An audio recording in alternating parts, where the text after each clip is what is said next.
करके कह रही हैं, वो सारा आपके उनकी आंसू सचमुच में देखे नहीं जा रहे। वो रो रही हैं कि हमने आपको वोट दिया, मगर आज वो महिलाएं रो रही हैं, उनका आशियाना उजड़ रहा है। कि बुलडोजर को रोकिए, जिसको गांव में मुंहनोचवा मशीन कहा जाता है, उस मशीन को रोकिए महोदय। बिहार में विधान परिषद का आज तीसरा और आखिरी दिन है, जिसको लेकर परिषद के अंदर हंगामा मच चुका है। एक तरफ जहां श्रीमती शशि यादव सीपीआईएमएल नेता सम्राट चौधरी के बुलडोजर एक्शन को लेकर हंगामा मचा रही है। ये कह रही है कि सम्राट का बुलडोजर नहीं, मुन्नोचवा है जो धीरे धीरे करके बिहार के हर गरीब और दलित वर्गों के लोगों का मुंह नोच लेगा। तो इनके जवाब में अब जेडीयू नेता नीरज कुमार उतर आए हैं और उन्होंने साफ कह दिया है कि आपके कहने से मुन्नोचवा नहीं हो जाएगा। बिहार में अगर अतिक्रमण नहीं हटाया जाएगा, अवैध जमीनों पर से कब्जा नहीं छुड़ाया जाएगा, तो बिहार का विकास नहीं हो सकता है। दूसरी तरफ उन्होंने ये भी कहा है कि हम जिस तरीके से महिलाओं को, जीविका दीदियों को सौगात दे रहे हैं, विपक्षों को इस पर खासा समस्या हो रही है। विपक्ष इससे नाराज है। महिलाओं को क्यों इस तरीके से आगे बढ़ाया जा रहा है, आत्मनिर्भर बनाया जा रहा है। आपको दोनों नेताओं का बयान भी सुनाएंगे इस रिपोर्ट में। नमस्कार, मैं हूं शालिनी सिंह और आप देख रहे हैं दर्श न्यूज। बिहार में विधान परिषद का आज आखिरी दिन है, जिसको लेकर हंगामा मचा हुआ है। एक तरफ जहां बिहार विधानसभा के 18वीं शीतकालीन सत्र का आज 5वां और आखिरी दिन था, जिसमें सदन के अंदर काफी हंगामा मचा। तेजस्वी यादव के ना होने को लेकर भी कई सवाल उठे कि आखिर नेता प्रतिपक्ष होने के बावजूद अगर तेजस्वी यादव सदन के अंदर मौजूद नहीं है तो वो खासा गैर जिम्मेदार है। उन्हें यही नहीं पता है कि किस तरीके से विपक्ष को अपनी भूमिका निभानी चाहिए। तो दूसरी ओर परिषद के अंदर एक तरफ जहां जीविका दीदियों को दी जा रही योजनाओं पर सवाल उठाए जा रहे हैं, तो दूसरी ओर सम्राट चौधरी पर सीपीआईएमएल नेता ने खासा निशाना साधा है। एक तरफ जहां सम्राट चौधरी ये कहते नजर आए हैं कि बिहार में बुलडोजर एक्शन चलाकर अवैध जमीनों पर जो कब्जा हुआ है उन सबको वापस सरकार लेगी और बिहार में विकास की धारा बहाएगी, तो दूसरी ओर बुलडोजर एक्शन से आहत होकर विपक्षी दलों के सारे नेताओं ने सम्राट चौधरी पर एक एक कर निशाना साधना शुरू कर दिया है। और इसी क्रम में श्रीमती शशि यादव ने साफ कहा है कि ये कोई बुलडोजर एक्शन नहीं है, ये मुंह नोचवा मशीन है जो एक एक कर गरीबों का मुंह नोच रहा है, जिसको लेकर अब नीरज कुमार ने भी जवाब दे दिया है। आइए आपको इन दोनों नेताओं का बयान सुनाते हैं। महोदय, मुझे अनुपूरक बजट पर बोलने का मौका दिया, इसके लिए धन्यवाद और आभारी हूँ। बस मैं शुरुआत करती हूँ। लोग टूट जाते हैं एक घर बनाने में, तुझे तरस नहीं आती आशियाना उजाड़ने में, बस्तियां उजाड़ने में। तो जी, लोग टूट जाते हैं एक घर बनाने में, तुझे तरस नहीं आती बस्तियां उजाड़ने में। तो यहाँ से मैं शुरू करती हूँ। और महोदय, ये जो अनुपूरक बजट है, इस बजट में हम जो देख पा रहे हैं कि शिक्षा में आपने बजट दिया है, और पहले भी बजट शिक्षा में बहुत ज़्यादा था, मगर हम अगर पटना विश्वविद्यालय का बजट देखते हैं तो 100 करोड़ का अनुदान सरकार दे रही है, मगर उनके घाटे का यदि हम देखें तो 525 करोड़ रुपये वो घाटे के बजट में है। तो हम कैसा दे रहे हैं और कैसा बना रहे हैं, जरा इस पर भी हम लोगों को सोचना चाहिए। समय बहुत कम है, इसलिए मैं बहुत विस्तार में नहीं जाऊंगी। और इसके साथ ही यदि हेल्थ के बजट में हम जाते हैं तो हेल्थ का बजट शिक्षा के बजट के बाद हेल्थ का बजट आता है, और हेल्थ में हम देख रहे हैं कि आप कहाँ खर्च कर रहे हैं। अनुपूरक भी आपको इतना चाहिए, मगर जो सबसे जमीनी इकाई की महिला काम करिए, बहुत महिला पे चर्चा हो रही है महोदय, मगर जो सबसे हेल्थ में काम करने वाली रीढ़ है आशा कार्यकर्ता, उसको 4 महीने से कोई उसको पेमेंट नहीं मिला है। आप समझ लीजिए, जो जिसको 5,000 10,000 रुपया, 10,000 भी नहीं मिलता है, और वो आपके हेल्थ के एक एक योजना को जमीन पर लेकर के जाती है। तभी आप हेल्थ में जो भी विकास दर आप दिखा पा रहे हैं, उनके बदौलत दिखा पा रहे हैं। मगर 5 महीने से अगर उनको आप पेमेंट नहीं दे रहे हैं तो वो भूखे पेट काम कर रही है, पता नहीं आपका बजट कहाँ जा रहा है। तीसरी तरफ अगर यदि आप देखें कहना चाह रही हूँ। फिर थोड़ा सा मैं शिक्षा में आना चाहती हूँ। शिक्षा का भी बजट अगर बाकी छोड़ दीजिए, अगर रसोइया जो स्कूल, जो सरकारी स्कूल की बात आप करते हैं, वो रसोइया खाना बनाती है, बच्चों को पोषणहार देती है, तो आपका स्कूल थोड़ा चमक रहा है। उस स्थिति में रसोइया को भी 5 महीने से आप कोई वेतन नहीं दिए हैं, आंगनबाड़ी का भी पैसा नहीं, पता नहीं बजट कहाँ जा रहा है। तीसरी बात, यदि अगर हम लोग देखें तो जीविका दीदी पर अच्छी बात है, मैं मानती हूं कि चलिए आपने 10,000 रुपया महिलाओं को रोजगार के लिए दिया, मगर आज बस 2 मिनट, तो एक मिनट महोदय। तो ये जो कह रहे हैं, मैंने बस माननीय नीरज जी ने जो कहा, तो मैं इस पर कहना चाहती हूँ कि अनुदान है, तो फिर राज्यपाल के अभिभाषण में ये बात क्यों कैसे आई कि जो महिलाएं अच्छा वर्क करेंगी उन्हीं को 1,90,000 रुपया मिलेगा। अनुदान है तो वो अनुदान है, वो हर किसी के लिए, वो किसमें खर्च करेंगी वो उनकी मर्जी के ऊपर है। उसका मगर आप मॉनिटरिंग कर रहे हैं कि जो बेहतर रोजगार करेगी उन्हीं को 1,90,000 रुपया मिलेगा। तो महोदय, मैं यहाँ से ये इस अनुपूरक बजट, जो इतना बड़ा बजट है, मैं ये कहना चाहती हूँ कि उन तमाम जीविका दीदियों को आप 1,90,000 दीजिए, जिससे कि महिलाएं सचमुच में सशक्त हों। आपने उनको दिया है। और आज अगर मैं जिस बात से मैं शुरू की थी कि एक घर बनाने में मतलब हम टूट जाते हैं, आप बस्तियां उजाड़ने में, तो आज वही महिलाएं रो रो करके कह रही हैं, वो सारा आपके वीडियो पे नेट पे उपलब्ध है, उनकी आंसू सचमुच में देखे नहीं जा रहे, वो रो रही हैं कि हमने आपको वोट दिया। सरकार को बनाने में निश्चित तौर पर नीरज जी की बात ये 100% सही है कि महिलाओं ने ऐतिहासिक रूप से इस सरकार को बनाने में अपनी भूमिका अदा की है, मगर आज वो महिलाएं रो रही हैं, उनका आशियाना उजड़ रहा है, उनकी बेटी की शादी के लिए वो तरस रही हैं। उनका वीडियो आप देखिए महोदय।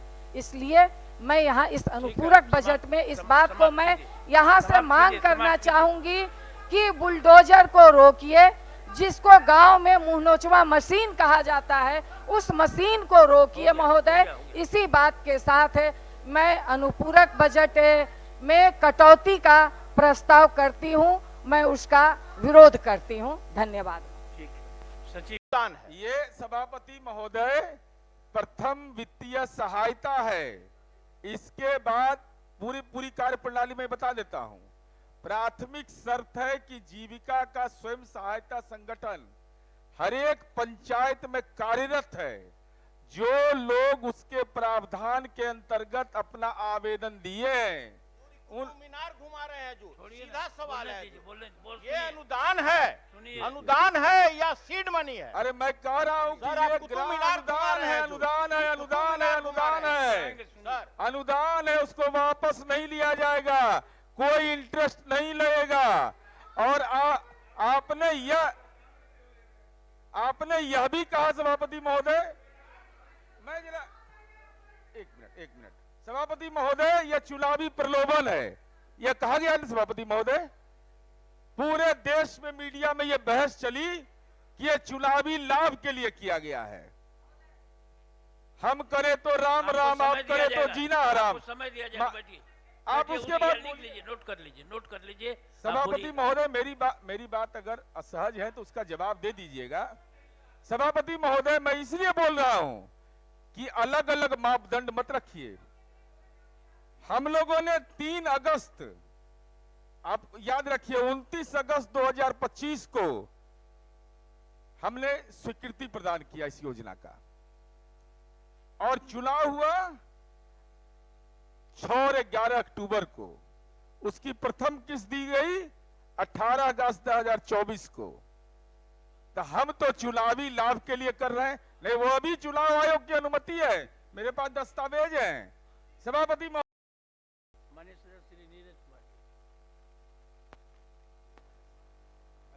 शांति। माननीय सभापति महोदय, हम आपके प्रति और सदन के पक्ष और विपक्ष के, जबकि अभी दुर्घटनाग्रस्त है सभापति महोदय, राजनीतिक क्षतिग्रस्त हैं, लेकिन उसके बावजूद लोकतंत्र के इस मंदिर में इनका सम्मान करते हुए हम अपनी बात को प्रारंभ करना चाहते हैं। सभापति महोदय, अभी माननीय सौरभ जी ने इस स का बड़ा फेरा लगा हुआ है, सौरभ जी या सर्वेश बाबू, और सुनील बाबू तो बीच में समाज लेकर घुमा देते हैं। सभापति महोदय, विभिन्न बिंदुओं की चर्चा की और उस चर्चा के क्रम में बहुत सारे सवाल जो अनुपूरक बजट से नहीं जुड़े हुए थे, राजनीतिक संदर्भ भी उभर करके आए। क्योंकि लोकतंत्र का ये मंदिर है, सबको अपनी बात कहने का अधिकार है आपके आदेशानुसार। सभापति महोदय, 3 दिसंबर 2025 को दूसरा अनुपूरक बजट प्रस्तुत किया गया 97,717 करोड़ का। ये निश्चित रूप से सभापति महोदय, हाँ 91,000, सॉरी, ये सभापति महोदय, यह सवाल सौरभ जी ने पूछा कि इसकी जरूरत क्यों पड़ी आपको, और बिहार के बारे में आपने कहा कि बिहार में एक अलग तरीके से यह प्रावधानित किया गया। तब बिहार फॉलोअर स्टेट है सभापति महोदय, ये लीडर स्टेट है। हम जो आज करते हैं देश उसको कल लागू करता है, यही तो बिहार का परिवर्तन है सभापति महोदय। इसलिए सभापति महोदय, यह बजट मध्य वर्गीय वित्तीय आवश्यकताओं को और पूर्व में किए गए प्रावधानों के विस्तार के लिए जो विभिन्न योजनाएं हमने पहले से चला रखी हैं और जिन योजनाओं को हमने घोषित किया है, तो उनके वित्तीय प्रावधानों को पूरा करने के लिए यह बजटीय प्रावधान किया गया है। बहुत सारे सभापति महोदय फ्री जोन नहीं रह देंगे हमको। सभापति महोदय, हम केवल यह बताना चाहते हैं कि आप लोग महिला रोजगार योजना के बारे में बोल रहे हैं, स्मरण रखिए, क्योंकि आप लोग भूल जाते हैं 24 नवंबर 2005 को हमारी सरकार एनडीए की बनती है। 15 दिसंबर 2005, याद रखिएगा डेट, समय याद रखिएगा, 24 नवंबर को सरकार बनती है। 15 दिसंबर को पहली बार बिहार में सोसाइटी का गठन किया जाता है फाइनेंस डिपार्टमेंट के तहत, चूंकि जीविका की दीदियों के लिए नीतीश कुमार जी को काम करने का लक्ष्य उन्होंने तय किया। तो यह सभापति महोदय, हम इस बात की चर्चा इसलिए कर रहे हैं कि सभापति महोदय, ये जीविका एक दिन का उपज नहीं है, ये महिला रोजगार योजना एक दिन का नहीं है, 20 वर्षों का महिला सशक्तिकरण में किए गए प्रयास और उसके तपस्या का नतीजा है ये महिला रोजगार योजना। अब सभापति महोदय, मैं आ रहा हूं उस पर भी, आप भूल जाते हैं, बाबा रामदेव का मेधा बट्टी खाया करिए, बड़ी लाभ होगा, बता रहे हैं बहुत लाभ होगा। सतत जीविकोपार्जन योजना, आप स्मरण नहीं आप लोग रखते हैं। सतत जीविकोपार्जन योजना क्या था? 10,000 रुपया उसको टोकन मनी दिया जाता था, और जो शराब से जुड़े हुए, ताड़ी से जुड़े हुए लोग थे जो ये व्यापार करते थे, उन्होंने अगर छोड़ने का फैसला लिया तो सतत जीविकोपार्जन योजना के तहत उनको 2 लाख रुपया दिया जाता रहा है। तो उसी का तो विस्तार है, उसी का तो यह विस्तार है। अब सभापति महोदय, अरे महिलाएं लक्ष्मी होती है सभापति महोदय। ये महिलाओं को अगर ये राज्य के अंदर में ये योजना, नई योजना प्रावधानित किया गया सभापति महोदय, वो गृहिणी है, वो घर का संचालन करती है, तो स्वाभाविक रूप से सभापति महोदय, अगर उस रोजगार योजना पर आप सवाल खड़ा करिएगा तो लक्ष्मी का अपमान सहना पड़ेगा आपको। और मैं आ रहा हूं, मैं एक एक बिंदु पर आ रहा हूं सभापति महोदय। मैं एक एक बिंदु पर सभापति महोदय आ रहा हूं।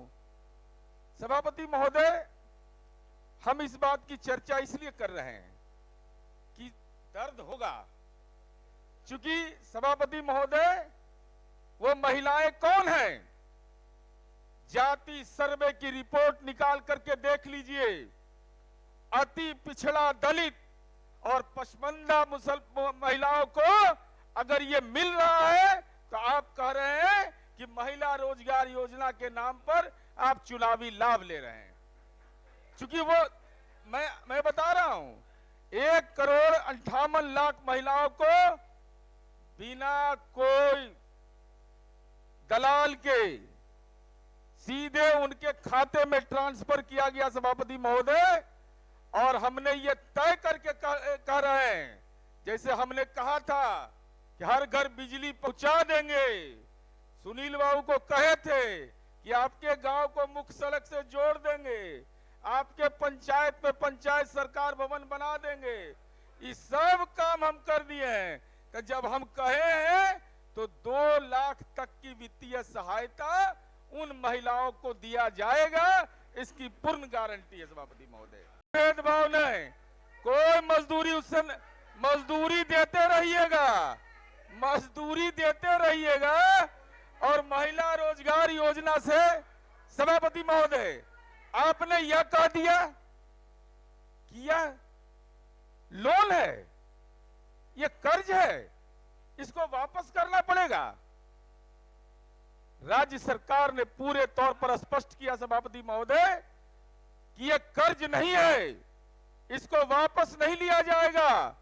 उन महिलाओं के खाते में ट्रांसफर किया। आपने कहा चुनावी लाभ के लिए, तो जरा पड़ोस के राज्य में भी आप मैं आइन इसलिए सभापति महोदय बोल रहा हूं कि 3 महीना हम बर्दाश्त करते रहे सभापति महोदय, 3 महीना तक झेलते रहे सभापति महोदय। क्या कह दिया कि चुनावी लाभ के लिए इन लोगों ने किया है। मैं जरा बता रहा हूं सभापति महोदय, मैं उदाहरण दे रहा हूं। तो सुना आपने कि किस तरीके से विधान परिषद के अंदर हंगामा मचा हुआ है। एक तरफ जहां नीतीश कुमार लगातार ये प्रयास कर रहे हैं कि बिहार की बेटियों को, महिलाओं को नई नई सौगात दी जाए ताकि वो आत्मनिर्भर बनकर बिहार में सुरक्षित महसूस कर सके, सुरक्षित रह सके, तो दूसरी ओर श्रीमती शशि यादव ने महिलाओं को दी जा रही 10-10 हजार की योजनाओं पर भी बड़े सवाल किए। बहरहाल इस खबर में इतना ही। बने रहे हमारे साथ और देखते रहिए दर्श न्यूज।